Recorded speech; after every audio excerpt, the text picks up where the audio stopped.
Hoje, aqui no Maracanã, o Flamengo vence também, vence por 2-0.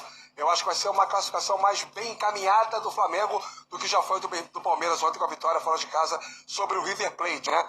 E você que viralizou muito ontem com essa história de Messi Flaco, Flaco Messi, pode já pensar alguma coisa, bolar alguma coisa para esse Flamengo e Estudiantes nessa noite aqui no Maracanã. Até porque duas situações chamam muito a atenção. Até hoje na história, em jogos contra os argentinos em mata-mata da Libertadores, apenas uma vez o Flamengo perdeu os outros. Enfim, elementos para o Flamengo que não tem o Jorginho ainda preservado, que não tem o Alexandro, também está fora, que tem as voltas do Varela, do Bruno Henrique e também do Léo Ortiz, ou seja, é um Flamengo modificado, mas que sabe muito bem que precisa fazer o dever de casa e tem como referência aquele tropeço lá na segunda rodada contra o Central Córdoba. Felipe Luiz assegura que aprendeu a lição, Bruno. Cai para 2.200, incluindo estádio, obras de entorno, contingências, terreno e custo de capital. O prazo de conclusão seria de novembro de 2029, aumentou, vai para 2036, dependendo de diversos fatores externos. 7 anos, né? Aumentou 7 anos e com caixa para mais, porque esse dependendo de diversos fatores externos aqui é uma preparação para Quase que eu perdi de vista. preparação para adiar a obra, né? Como a gente disse, se adiar a obra no banheiro da nossa casa, imagina um estádio para 70 mil pessoas, né? Impacto relevante na receita e performance do futebol. Segundo a diretoria, com esse novo planejamento, deixa de existir com o aumento de receitas orçamentárias e rentabilidade. A minha dúvida, Barreto, é só rapidinho, assim, o mandato de um presidente do Flamengo é de 3 anos. Sim. Nesse, a gente está em 2025, né? Até 36 são 11 anos. Tem tempo para ter mais 3 presidentes. Se de um para outro já causou Então, tudo isso? assim, o projeto resiste a mudanças políticas dentro do clube, porque o atual presidente do Flamengo era oposição ao último presidente do Flamengo, né? Embora a origem deles tenha sido a mesma, eles romperam, então o Carlos Eduardo Batista era oposição ao Rodolfo Landim. E mudou o planejamento da construção do estádio, que era, em princípio, algo muito, muito importante para o Rodolfo Landim. Será que na próxima eleição isso muda de novo?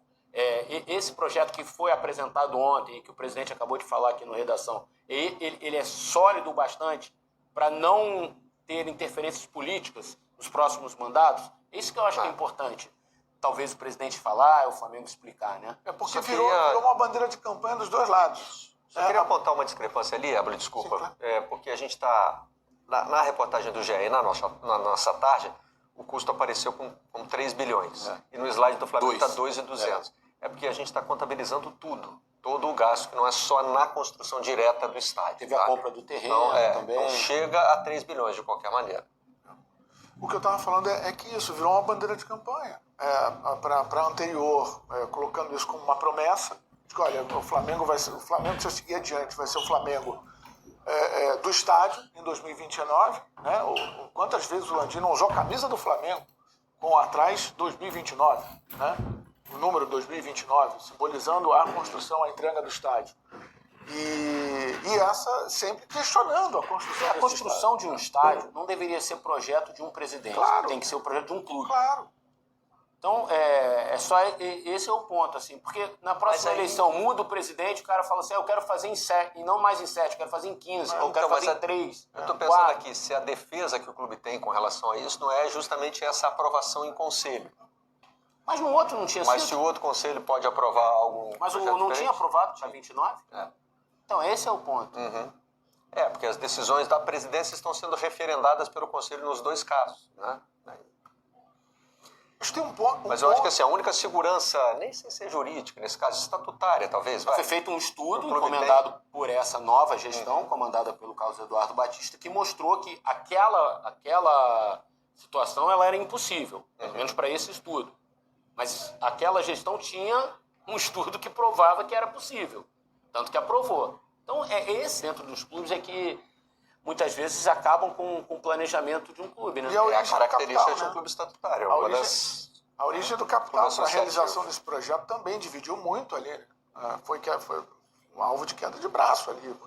E aí, é uma SAF? Vai ser uma SAF só para o estádio? A atual gestão rechaça essa situação. Então, não tem nada definido, Por enquanto, mais uma vez, o projeto de estádio do Flamengo está no papel. Por enquanto, mais uma vez, o projeto de estádio do Flamengo está no papel e não há nenhuma previsão de sair do papel. Agora a previsão, na verdade, até aumenta, né? Foi jogada para... Flamengo e Estudiantes no Maracanã pela Libertadores, ingressos esgotados, Vene Casagrande. Expectativa de quase 70 mil torcedores no Maracanã. Casa cheia, né? Casa cheia, obviamente não é isso tudo de ingressos à venda, Claro. mas tem cortesia, camarote e acaba batendo quase 70 mil pessoas presentes no Maracanã. Expectativa de uma bonita festa, um jogo extremamente importante para o Flamengo. Óbvio que nas quartas de final eu considero que o Flamengo tenha pego aí o adversário, entre aspas, mais tranquilo, porque Libertadores nunca é tranquilo, mas teoricamente é o mais fácil. Mas é muito importante que o Flamengo faça um placar muito bom aqui no jogo de ida. E quando eu falo um placar muito bom, obviamente já falando da vitória. Mas, se possível, fazer um placar com 2 ou mais gols de diferença. Por que eu estou falando isso? Justamente por conta da postura do Estudiantes. Algo que eu citei sobre o Lanús aqui diante do Fluminense. Se você vencer ou empatar, se você vencer por 1 gol de diferença ou empatar esse jogo, a postura deles lá não vai mudar. Eles vão ficar na defensiva. E a gente sabe que o Felipe Luiz, o time do técnico Felipe Luiz, tem muita dificuldade quando encontra uma equipe muito bem armada na parte defensiva, com uma linha de 5. Então é importante que o Flamengo faça esse placar aqui vantajoso no Maracanã e tem potencial para isso, tem time para isso. Independentemente se o Jorginho vai a campo ou não, porque ainda é dúvida se o Alexandre vai a campo ou não, mas independentemente de quem vai a campo, qual time titular seja escalado, o Flamengo tem totais condições de vencer os Estudiantes e tentar fazer esse placar vantajoso de 2 ou mais gols de diferença. Ô, Cris, eu queria que você, por favor, desse um zoom ali no nosso Lucas Pedrosa. Eu tô curiosa, tentando entender.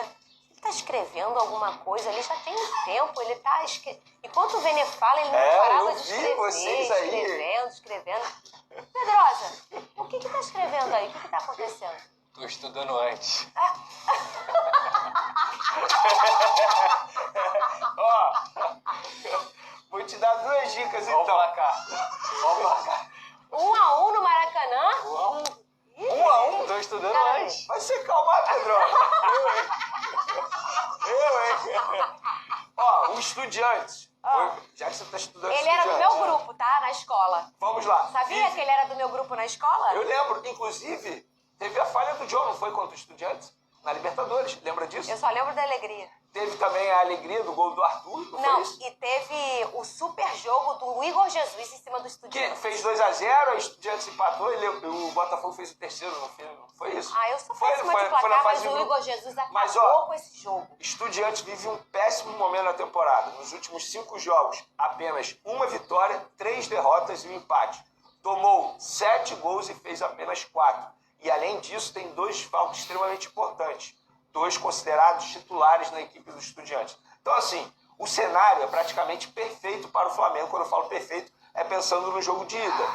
Mas Libertadores é sempre bom você ter pés no chão. Inclusive, as últimas temporadas mostram O isso. placar é esse mesmo, 3-2. O Igor acabou com esse jogo do Eu lembro Jesus. disso. E a camisa que ele usou no jogo tá no Museu da Mamãe. Vai, Pronto, cadê? O Alex, que tem aí? Já estudei antes. Já estudou antes? 4 títulos para o Estudiantes na Libertadores, enquanto o Flamengo só tem 3. Ih, ele estudou antes, Vene.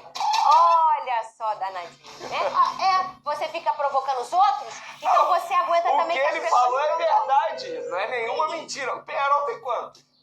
5. Aí, é isso, é a história, vou fazer o quê? Tá na história. Penha- Só que a gente vive um momento, Pedrosa, você vai concordar comigo nessa. Será? Eu cresci pra ver os argentinos com medo dos times brasileiros em Sim, Libertadores. isso aí é uma verdade. Porque eu cresci com medo de um River Plate, com medo de Boca Júnior, com medo de um Penharol. Agora, vai ver a imprensa argentina, eles estão desesperados. Eles ficam mesmo. Até o Palmeiras e River, que é o confronto também dessas quartas de final,